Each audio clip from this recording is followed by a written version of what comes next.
Welcome. My name is Darius, and I want to share a true life story with you. When Dr. Marcus Oakley frowned during the exam and carefully asked who had treated her before him, Elaine simply replied that it was her husband. He was a gynecologist too, but the doctor went silent. He set his instruments aside and told her she needed immediate lab work because what I'm seeing inside shouldn't be there. His tone made her heart sink with dread. She didn't yet understand exactly what had so alarmed the experienced specialist. In that moment, her familiar world, where Sterling was not only a loving husband but a trustworthy doctor, cracked for the first time. Elena sat in the chair, trying not to think about how strange the doctor's question had sounded. Marcus Oakley seemed like a serious, thoughtful man, not someone who threw words around carelessly. His office was located in a new medical center on the outskirts of the city, and she had only decided to come because the pain had become unbearable. For the past 6 months, she had been suffering from sharp spasms in her lower abdomen that came in waves, forcing her to double over. Her cycle had completely broken down. The bleeding was painful and unpredictable. Every time, Sterling would reassure her, explaining that changes like this were natural at 42 years old, and that her body was just adjusting. But something inside her resisted his explanations. Her intuition told her that what was happening to her body was far from normal. When Sterling left to visit his ailing mother in Atlanta, she decided to make the secret visit to an outside physician. Dr. Oakley carefully studied her ultrasound results, shaking his head from time to time. His face remained professionally neutral, but Elaine noticed the muscles in his jaw tighten. The doctor changed the sensor angle several times, trying to get a clearer image. Finally, he put the device down and turned to her. There was something in his eyes that made her instinctively clench her fists. It wasn't just professional interest, it was closer to shock at what he'd seen. "You said your husband has been treating you for 5 years?" he asked, wiping his hands with antiseptic. "And what exactly has he been prescribing you this whole time?" Elena tried to remember. It was usually hormonal pain medication and occasionally anti-inflammatory suppositories. Sterling always insisted that he knew her body better than any outside doctor. Dr. Oakley walked over to the ultrasound monitor and pointed to an irregularly shaped dark spot in the uterine area. "See this growth?" he said, his voice strained. "It's a foreign body, and by all indications, it's been there for a very long time. It looks like an old-style intrauterine device, or IUD, that has become embedded in the tissue." Elena felt the blood drain from her face. "An IUD?" she repeated, not believing her own ears. "I've never had an IUD. I would know if someone had placed something in me." The doctor took out the medical chart she'd brought with her and flipped through the pages. "There are no records here of an intrauterine contraceptive being inserted," he confirmed. "But things like this don't appear on their own. Someone must have put it in, and it didn't happen yesterday." Elaine tried to focus, to recall anything that could explain what was happening, but her memory offered nothing. She had always been afraid of IUDs, considering them invasive and dangerous. Sterling knew about her fears and had never suggested that method of contraception. "I need to run additional tests," Dr. Oakley said, standing up from his desk. "Inflammatory markers, tumor markers, the full spectrum. What I'm seeing on the ultrasound raises serious concerns. The tissues around the foreign body are altered. There are signs of chronic inflammation." He left the office, leaving her alone with terrifying thoughts. Elena tried to calm herself, searching for a rational explanation. Maybe the doctor was wrong. Maybe it was something else, not an IUD. A few minutes later, a nurse came into the room with a tray for drawing blood. The young woman worked silently, but Elaine noticed her exchange a look with the doctor when he returned. There was a silent dialogue between them, full of professional anxiety. "Doctor, the inflammatory markers are really through the roof," the nurse quietly said, showing him the results of a rapid test. Elaine heard those words and felt everything inside her clench with fear. Something was seriously wrong with her body, something she never suspected. Dr. Oakley sat across from her and folded his hands on the desk. "Elaine Thames," he said seriously, "I need to be absolutely honest with you. What is in your uterus poses a real threat to your health. It is not just a foreign body. It is a source of chronic inflammation that could have provoked severe tissue changes. He pulled out a referral form and began filling it out. You need immediate hospitalization at the County General Medical Center for the surgical removal of this object. The operation cannot be delayed. Every day you wait increases the risks. Elaine stared at him, unable to believe what was happening. Just this morning, she was a regular woman with chronic pain, and now she was being told about urgent surgery and serious risks. How could this happen? How could she not know what was going on inside her own body? And one more thing, the doctor added, handing her the referral. Given the circumstances under which this foreign body may have ended up in your system without your knowledge, I strongly recommend you contact law enforcement. What happened to you may qualify as a felony. Those words sounded like a death sentence. Elaine took the referral with trembling hands, still not fully grasping the magnitude of what she was facing. A crime. Who could have committed a crime against her? Who had access to her body when she was vulnerable?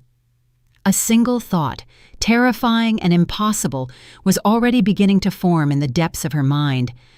A thought she was reluctant to entertain, but which explained everything.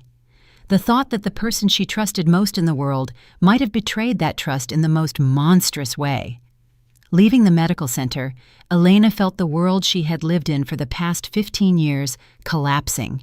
A world where Sterling was a loving husband and a caring doctor, where their marriage seemed solid and dependable.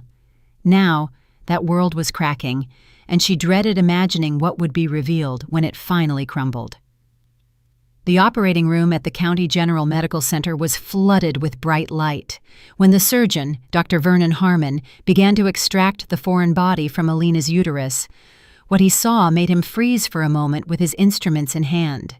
The IUD, blackened with time, was so tightly embedded in the tissue that its removal required extreme caution. The device's metallic arms were literally cutting into the uterine walls, leaving traces of necrosis and inflammation. "Good grief," he muttered, carefully examining the extracted object. "This is a Seraph IUD. They were banned for use over 10 years ago because of their high cancer risk." The assisting nurse handed him a sterile container, and the surgeon placed the IUD inside. Even beneath the layer of biological buildup, the distinctive shape of the device was visible, a device once hailed as a revolutionary contraceptive method. Dr. Harmon continued the operation, thoroughly cleaning the damaged tissues and stopping the bleeding. The inflammatory process had affected a significant area, and in some places the tissues looked suspicious. He took several samples for a pathology report, understanding that the results might be extremely unfavorable. 8 years of a cancer-causing device being in her body could not have passed without consequence. When the surgery was over, the surgeon personally escorted the patient to the intensive care unit. Elaine slowly came to after the anesthesia. Her mind gradually cleared. The first thing she saw when she opened her eyes was the concerned face of Dr. Harmon leaning over her bed. "The operation was a success," he said softly, but his tone held a warning. "We removed the foreign body. But what we found raises serious concerns." He showed her a clear container with the blackened IUD inside. "The device has a serial number, N3847. We'll definitely run it through the database to find out where it came from." Elena looked at the piece of metal that had been poisoning her body for 8 years and couldn't believe the reality of what was happening. The IUD looked sinister. Its surface was covered in a dark film, and the sharp edges had clearly traumatized the surrounding tissues. How could something like this have ended up inside her without her knowledge? How could she not have felt this foreign body? Dr. Harmon explained that old-style devices were often inserted without adequate pain relief, and patients might not remember the procedure, especially if it was performed under general anesthesia during another surgery. But the main concern was not the IUD's presence itself, but the consequences of its prolonged existence in her body. The Seraph IUD was taken off the market precisely because of its ability to cause malignant tumors. A few hours later, a woman in a severe suit entered the room and introduced herself as Detective Nia Blount. She took out a recorder and a notebook, settling into a chair beside the bed. Her appearance meant the case had gained official status, that what happened was being treated as a possible crime. "Aline Thames," the detective began, "I need to ask you a few questions about how this device might have ended up in your body. Did your husband have access to your medical chart? When was the last time you were under general anesthesia?" These questions struck her like hammer blows, each one bringing her closer to the terrible truth. Elaine tried to concentrate, recalling all the medical procedures of recent years. She had only been under general anesthesia once, 8 years ago, when she had her appendix removed. At the time, Sterling insisted that the surgery take place at his private practice, not the city hospital. "Why would you need outside doctors?" he'd asked. "I'll supervise everything myself. I'll be there every step of the way." The detective carefully recorded every word, clarifying details from time to time. Who else was in the operating room? How long did the surgery last? What was the post-operative period like? Elaine answered mechanically, but with every question a terrible suspicion grew in her soul. Sterling had indeed controlled everything. He had been there from start to finish. Detective Blount explained that inserting an IUD without a patient's consent qualifies as a serious crime against the person, especially considering the device used was known to be hazardous to health. The maximum penalty for such actions could be up to 10 years in federal prison. The next day, the hospital room phone rang. It was the medical records laboratory. The voice on the line sounded official and dry, but the information was like an electric shock.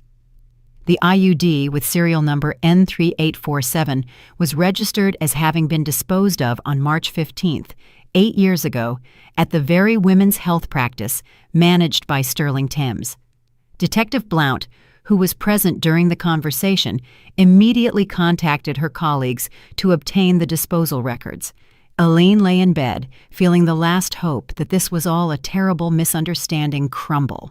The facts stacked up into a horrifying portrait of betrayal by the man she had entrusted with her life. Dr. Harmon returned with the results of the urgent pathology report, and his face was grim.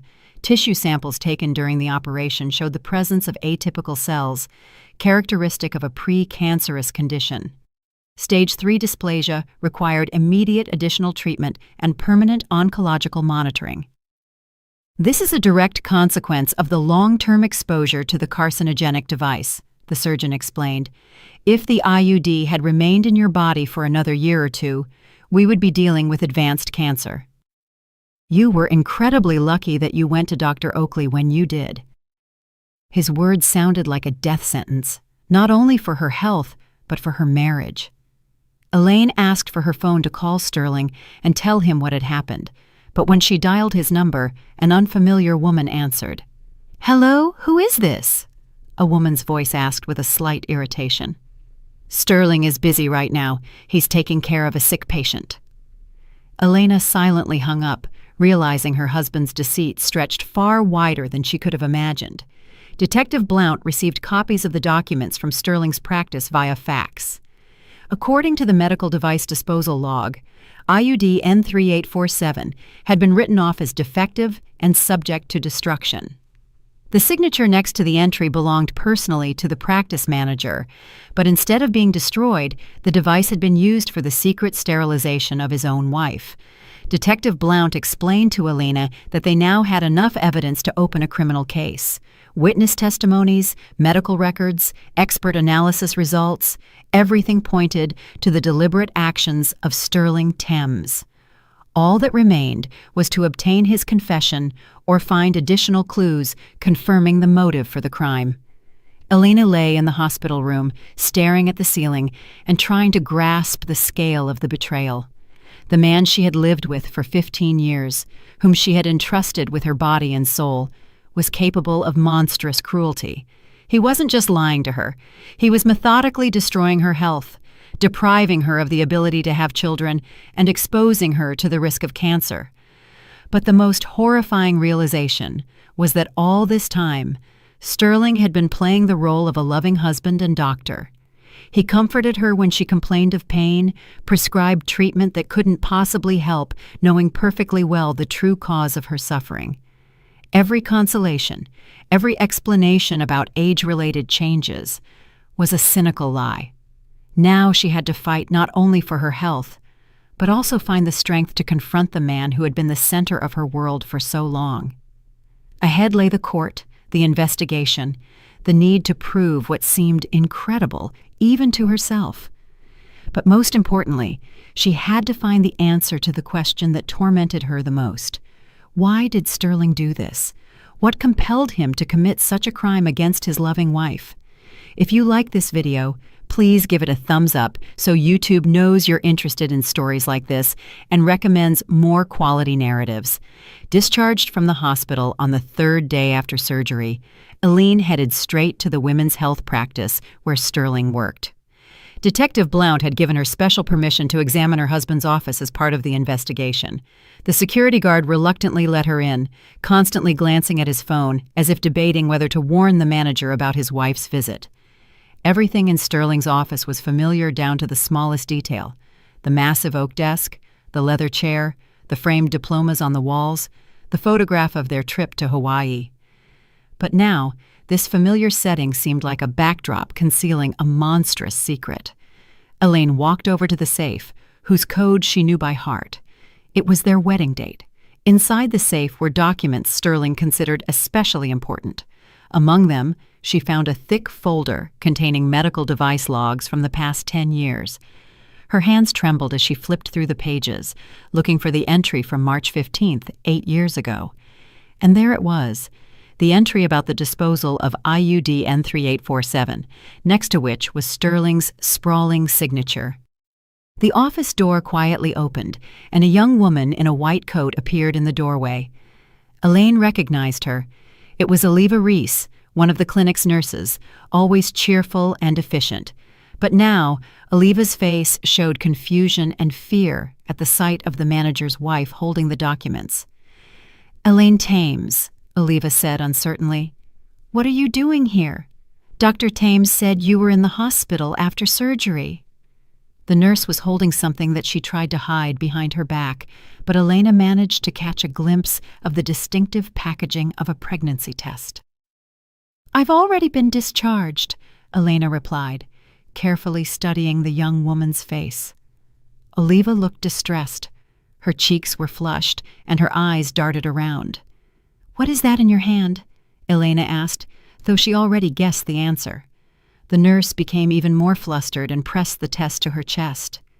"It's personal," Oliva mumbled, but her voice sounded unconvincing. Elena noticed a gold ring with a small diamond sparkling on the ring finger of her right hand. The ring was strikingly similar to her own wedding ring, which Sterling had given her 15 years ago. "That's a beautiful ring," Elena commented, pointing to the nurse's hand. "Where did you buy something like that?" Oliva instinctively hid her hand behind her back, but it was too late. "It was a gift from my sweetheart," she replied quietly, and a note of defiance entered her voice, as if she were protecting something very dear. Elaine felt everything inside her tighten with the premonition of new revelations. Did Sterling's betrayal stretch even further than she could have imagined? Did he have a mistress besides the secret sterilization, to whom he gave the exact same rings he gave his wife? Oliva tried to leave the office, but in the hallway, an older woman with a noticeably rounded belly called out to her. Elaine recognized her as Marina Vance, a longtime patient of the clinic who had been monitored there for years. The woman looked tired but happy, clearly expecting a child at a mature age. "Oliva, thank you so much," the pregnant woman said, hugging the nurse. "If it weren't for you, I don't know how we would have managed the housing for me and my kids. Dr. Thames is such a kind man. He helped with the apartment paperwork. My older ones are so happy they're going to have another little brother or sister." Elaine froze when she heard those words. It meant Sterling had children with other women, and he was helping them with housing. How many secrets was the man she considered her husband concealing?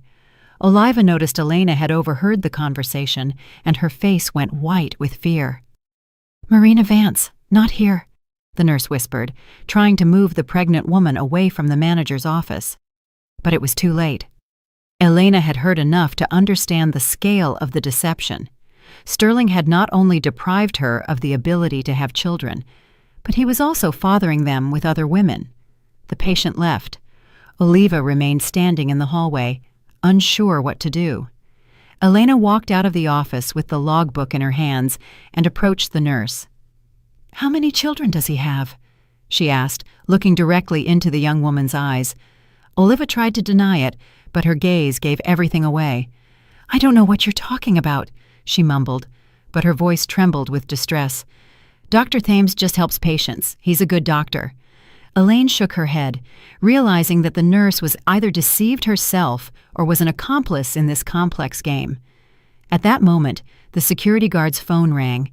He had been watching them from his booth. Elaine heard snippets of the conversation, from which she understood someone was asking the man about what was happening at the practice. "Thames," the guard said into the phone, "your wife was here looking for something in your office. Oliva caught her, and they were talking about something." Elena realized she had little time left. Sterling would surely find out about her visit now and try to hide or destroy the incriminating documents. She quickly took pictures of the logbook page with the IUD disposal entry, as well as several other suspicious entries on her phone. Oliva stood nearby, clearly in a state of internal conflict. On one hand, she was loyal to Sterling. On the other, she saw his wife suffering and knew something was terribly wrong. The pregnancy test in her hand was eloquent proof that she was more than just a nurse to the practice manager. Elaine decided to take a gamble. "Is it his?" she asked, pointing to the test in Oliva's hand. The nurse didn't answer, but her silence was more telling than any words. Tears welled up in her eyes, and she pressed the test to her chest, as if shielding her future child from a cruel world. "He promised me he would divorce you," Oliva finally said, barely audible. "He told me you were sick, that you couldn't have children, that your marriage was long dead. I didn't know that he was the one who made you sick." These words served as a confession, confirming Elaine's worst fear. "How many children do you have together?" Elena asked, feeling her world spin with horror. Oliva looked up at her, her eyes full of tears and remorse. "2," she whispered. "Macy, she's 5, and Isaac, he's 3. They think Daddy works in another city, which is why he rarely comes home."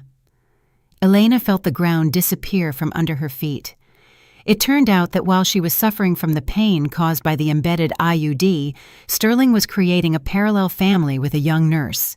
He was raising the children he had deprived her of. He played the role of a loving father to some and an indifferent husband to another.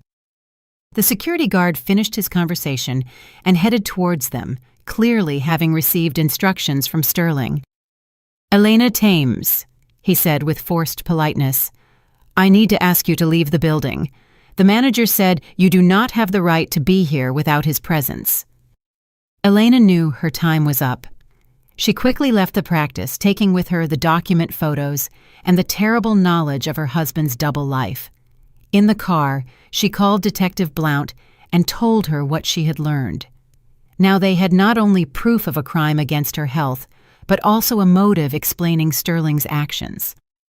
Detective Blount listened carefully and promised to immediately question Oliva Reese as a witness. She also planned to obtain a warrant to search Sterling's home and workplace to seize all documents that might shed light on his criminal activity. Elaine drove home, realizing her life was utterly ruined. The man she trusted most in the world was capable of monstrous betrayal. He had not only deprived her of her health and the possibility of motherhood, but had also deceived her for years, building a family with another woman. Now she had to find the strength for a final confrontation with the man who had been the center of her world for so long. Ahead lay the court, the exposure, the need to prove what seemed unbelievable. But most importantly, she needed to learn to live again, free from illusions about the love and loyalty of the man who had betrayed her in the cruelest way. If you enjoy this story, subscribe to the channel so you don't miss new videos. The house greeted Elaine with its usual silence, but now that silence felt sinister, full of hidden secrets and lies. She walked into Sterling's home office, where his personal computer sat, a machine she'd never had reason to use before. She guessed the password on the third attempt. It was his mother's birthday, the person he considered most important in his life. The desktop was neatly organized. Folders contained medical documents, scientific articles, photos from conferences, but one folder with an unusual name stood out. Forever Now, which immediately caught her attention. Elena clicked on it, and her heart froze at what appeared on the screen. Inside the folder were hundreds of photos of Oliva in intimate poses, pictures of their trips together, romantic dinners, and outings with small children. In one photo, Sterling was holding a girl of about 5 who looked strikingly like him. Next to her stood a younger boy, also with his characteristic features. These were the Macy and Isaac that Oliva had mentioned. But the most terrifying discovery was the correspondence that spanned over 5 years. Elena opened the message file and started reading, feeling everything inside her constrict with horror with every line. The correspondence began with ordinary work questions, but gradually moved into personal confessions and plans for the future. In one message, dated 3 years prior, Sterling wrote to Oliva about his plans. "Don't worry, darling, I solved the problem with Elaine once and for all. I gave her a little gift during her appendectomy. She definitely won't be having kids now, and we can be together without any more questions about heirs." Elena reread the message several times, unable to believe her own eyes. It meant Sterling had coldly planned her sterilization, discussing it with his mistress as if it were a routine work task.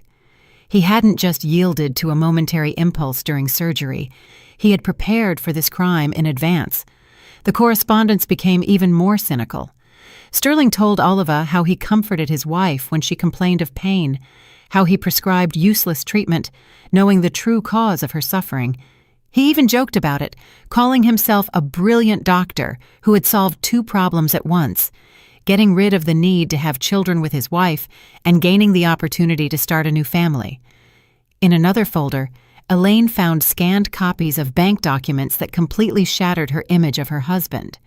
Monthly transfers to Oliva Reese for $5,000, labeled alimony for Macy and Isaac. It turned out Sterling was officially supporting 2 children by his mistress while convincing his wife that their family budget wouldn't allow them to have children of their own.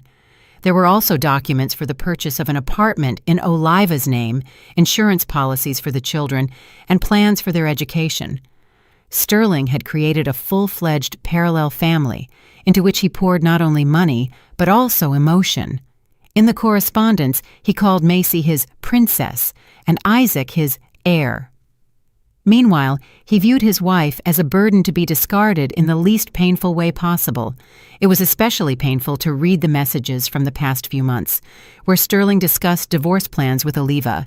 He wrote that he would wait until Elaine developed cancer from the embedded IUD. Then he could divorce her under the pretense of not being able to handle the psychological stress of his wife's illness. Public opinion would be on his side, and the assets would remain his. Elaine saved all the discovered files onto a flash drive, understanding that these were the key pieces of evidence of her husband's crime.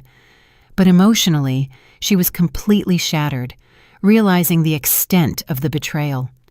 The man she had lived with for 15 years had not just deceived her, he had methodically destroyed her life, planning every step of that destruction. The phone rang. Detective Blount's name lit up the screen. "Aline Thames," the familiar voice said. "I have news for you, and it's not great. We received the results of the additional tissue analysis taken during the surgery. You have precancerous changes of the 3rd degree. This is a direct consequence of the long-term presence of the carcinogenic IUD in your system." Elaine listened to the detective's explanation, feeling numb with horror. It meant Sterling hadn't just deprived her of the ability to have children. He had effectively sentenced her to a painful death from cancer. If she hadn't gone to Dr. Oakley, she would have had advanced cancer in a year or 2, with minimal chances of recovery. Detective Blount continued to explain the legal aspects of the case. Sterling now faced charges not only of causing grievous bodily harm, but also attempted murder. The maximum sentence for the combined charges could be up to 15 years in prison. The detective also informed her that she had obtained a warrant to search the house and seize all documents related to the case. Elena told her about the discovered correspondence and bank documents that confirmed the motive for the crime. Detective Blount listened carefully and asked her not to touch the computer until the experts arrived, so as not to compromise the integrity of the digital evidence. The search was scheduled for the next morning, but the detective warned that Sterling might try to return home and destroy the evidence. Just as Elaine finished her conversation with Detective Blount, she heard the front door open in the hallway. Her heart stopped with fear. She hadn't expected Sterling to return so early. "Honey," his voice called out from the hallway, "I'm back early. I have a surprise for you." His tone sounded as usual, affectionate and caring, but now that affection felt like a repulsive mask. Elena quickly closed all the files on the computer, but left the screen with the correspondence open. Let him see that his secret was exposed. Let him understand that the game was over.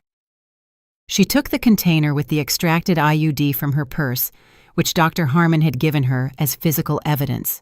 Sterling's steps approached the office, and Elaine braced herself for the hardest conversation of her life. She was about to look into the eyes of the man who had methodically been killing her for 8 years while playing the role of a loving husband and a caring doctor. She had to find the strength to stand against his lies and manipulations. The office door opened, and Sterling appeared in the doorway with a bouquet of red roses in his hands. He looked rested and happy, clearly anticipating a reunion with his wife after a week apart.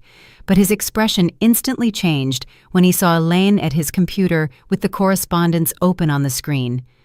"Elaine," he said uncertainly, "what are you doing here? Why are you going through my computer?"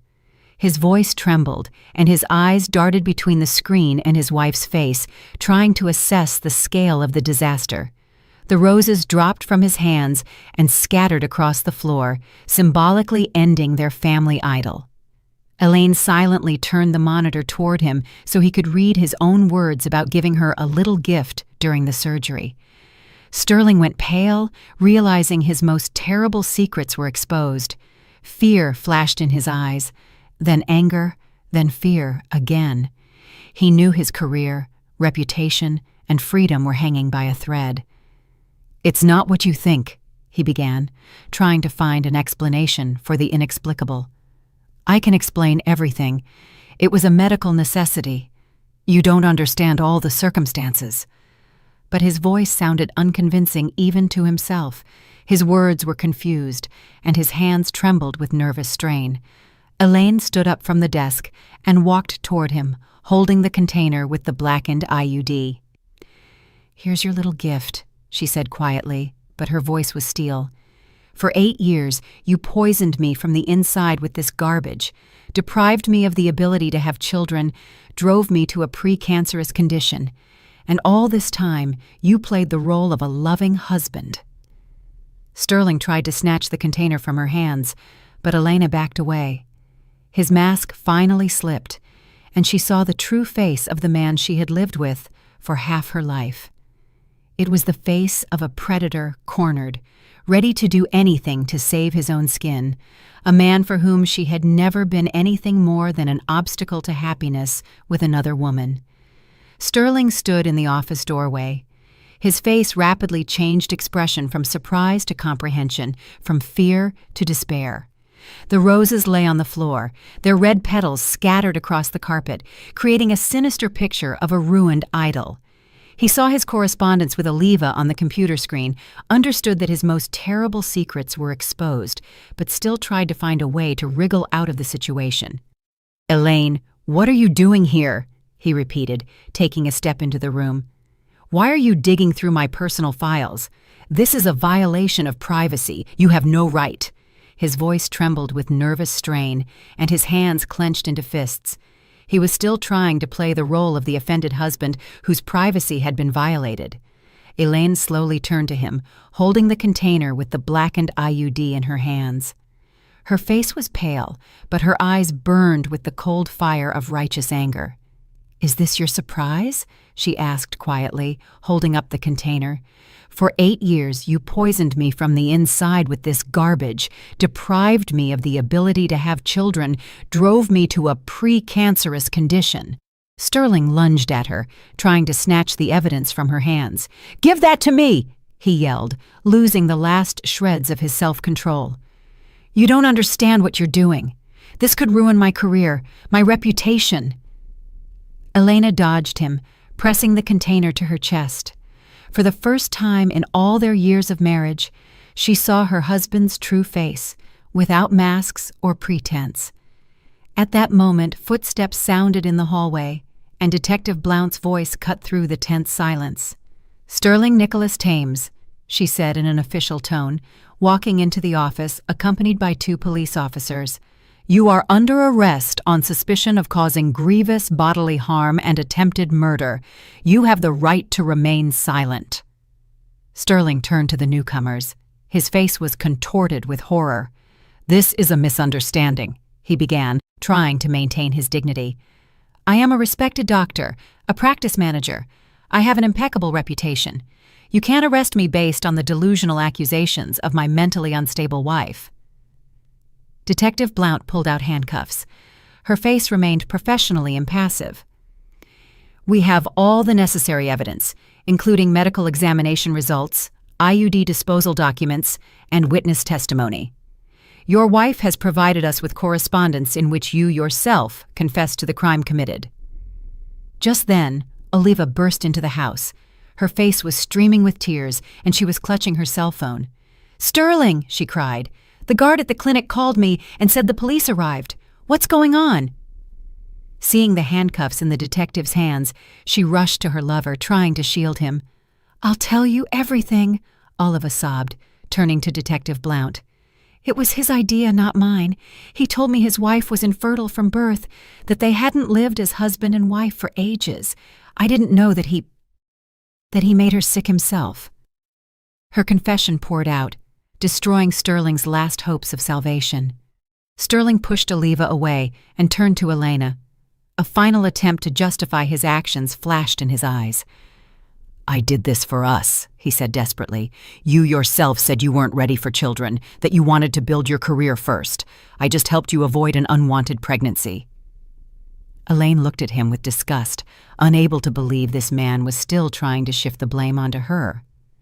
"I wanted to wait a year, not become permanently infertile," she replied coldly. "You deprived me of the right to choose, sentenced me to suffering and illness, and all for her, for your children with your mistress." Detective Blount put the handcuffs on Sterling, ignoring his protests and attempts to resist. "Oliva Reese," she addressed the weeping woman, "you need to come with us to give your statement. You are a key witness in this case." The nurse nodded, understanding that her life too had fundamentally changed. Sterling was led toward the exit, but he kept turning back to Elaine, trying to find a flicker of their former love in her eyes. "Elaine," he pleaded, "we can fix everything. I'll find the best doctors. We'll cure you. Don't ruin our family over one mistake." His words sounded pathetic and unconvincing even to himself. Elaine watched silently as the man she had lived with for 15 years was led away. She felt no emotion other than emptiness and relief. That man had died to her the moment she read his correspondence with his mistress. What was being led away now was only a shell, inside which lurked a stranger and an enemy. Oliva lingered in the doorway. Her gaze wavered between Elena and the departing Sterling. "I truly didn't know," she whispered. "He said you were sick from birth, that doctors had forbidden you to get pregnant. I thought I was helping him find happiness with a woman who could bear him children." Elena looked at her with pity, realizing that Oliva, too, was a victim of Sterling's manipulation. "How old are you?" she asked quietly. 26, the nurse replied. Elena shook her head, realizing Sterling had seduced a very young woman when she was barely 20. "He used you too," Elena said. "He promised to divorce me, marry you, but in reality, he just wanted a young mistress and children on the side. If it weren't for this whole situation, he never would have left me, because I provided him with stability and respectability." Oliva cried even harder, realizing the truth of Elaine's words. "What will happen to my children now?" she sobbed. "How will I explain to them that their daddy is a criminal? How will I support them without his help?" Elena felt sympathy for her, despite everything that had happened. Detective Blount returned for Oliva, patiently waiting for her to finish talking with Elena. "We really need to go," the detective said gently. "The sooner we process all the statements, the sooner you can get back to your children." Oliva nodded and headed toward the exit, but turned back at the door. "Forgive me," she told Elena. "I know my apologies won't change anything, but I truly didn't want to cause you harm." Elena nodded silently, unable to find the words to reply. Forgiveness would come later, when the pain of betrayal subsided, when she could think about this story without shuddering. The house emptied, and Elaine was left alone among the scattered roses and the fragments of her former life. She picked up a few petals, remembering how she used to be thrilled by such surprises from her husband. Now those flowers felt like a mockery, Sterling's last attempt to preserve the illusion of a normal relationship. She walked into the bedroom and began gathering his things, realizing she no longer wanted to see anything in the house that reminded her of him. Every photograph, every book, every item of clothing was saturated with lies and deception. She had to start life anew, cleansing her space of the ghosts of the past. The phone rang. Dr. Oakley's name appeared on the screen. "Elaine Thames," he said warmly. "I heard what happened. How are you feeling? Do you need any medical assistance?" His concern was genuine, with no hidden motives. "Thank you," she replied, feeling a warmth spread inside her in response to the human compassion. "Physically, I'm okay. Emotionally, I suppose that will come with time." Doctor Oakley offered her psychological support and regular checkups to monitor her health after the IUD removal. Hanging up, Elaine went out onto the balcony and looked at the city spread out below. Somewhere in a detention center sat the man who had been slowly killing her for 8 years. Tomorrow, the trial would begin, with interrogations, expert analyses, and public discussion of the most intimate details of her life. But she was ready to go through it to achieve justice and to warn other women against a similar fate. I recommend listening to these 2 stories you see on the screen. I'm sure you'll like them. And in the comments for this video, you'll find a link to a collection of the best stories from around the internet. Thank you for watching. The county courthouse was filled with reporters, Sterling's colleagues from the medical community, and merely curious people drawn by the high-profile case of a doctor who had mutilated his own wife. Elena sat in the front row, trying not to pay attention to the whispers and curious stares. In the months since the investigation, she had learned to tune out public attention, focusing on the main goal, achieving justice. Sterling, in the defendant's dock, looked drawn and aged. His once polished appearance had been replaced by a sickly pallor and nervous tics. His lawyer whispered something in his ear, but Sterling stared into the void, as if he still couldn't believe what was happening. His reputation was ruined, his career was over, and ahead loomed the prospect of many years behind bars. Judge Ava Jenkins, a middle-aged woman with a stern face, opened the session and gave the floor to the state prosecutor. The prosecutor methodically laid out the circumstances of the case. Each fact sounded like a hammer blow to the defendant's reputation. The secret insertion of a carcinogenic IUD, years of deception, the parallel family, the cynical correspondence with his mistress. The first witness called was Oliva Reese, who entered the hall pale and trembling. Her pregnancy was clearly visible. Her rounded belly added drama to her testimony. She sat in the witness chair, not daring to look at Sterling, who stared at her with pleading eyes. "Please tell the court about your relationship with the defendant," the prosecutor requested. Oliva spoke softly, but her words were distinctly heard in the ensuing silence. "He told me his wife was infertile from birth, that doctors had forbidden her to get pregnant due to genetic abnormalities. I believed him. I thought I was helping a good man find happiness."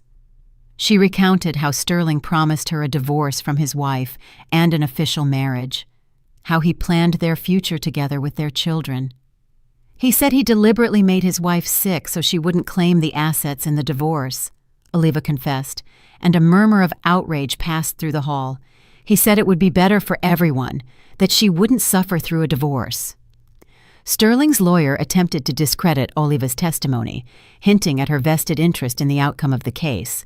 But the young woman steadfastly answered all the questions, providing specific dates and quoting messages from the correspondence. Her sincerity was evident even to the most skeptical jurors. The next witness was Dr. Oakley, who spoke of his suspicions from Elena's very first examination.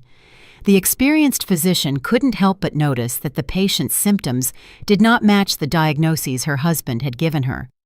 The inflammatory process was too localized, and the pain too specific for ordinary age-related changes. Surgeon Dr. Harmon demonstrated the extracted IUD to the court, explaining why devices like the Seraph had been banned from use. The carcinogenic properties of the alloy had been proven by numerous studies. This was why all such products were subject to mandatory disposal. Inserting such an IUD was tantamount to slowly poisoning the patient. A forensic expert read out the results of the analysis of Sterling's computer, confirming the authenticity of the correspondence with Oliva. The digital trail left no doubt that the messages were not fabricated. Especially compelling were Sterling's own confessions about how he solved the problem with his wife during the appendectomy. The medical expert announced the conclusion on the victim's health. The defendant's actions led to Elaine Thames's irreversible infertility and the development of a precancerous condition which, without timely intervention, would have progressed to stage 2 cancer. 8 years of a carcinogenic device being in her body caused irreparable harm to her reproductive system. When Elaine herself was given the floor, she stood up and slowly approached the podium. The courtroom fell silent. Everyone awaited her testimony.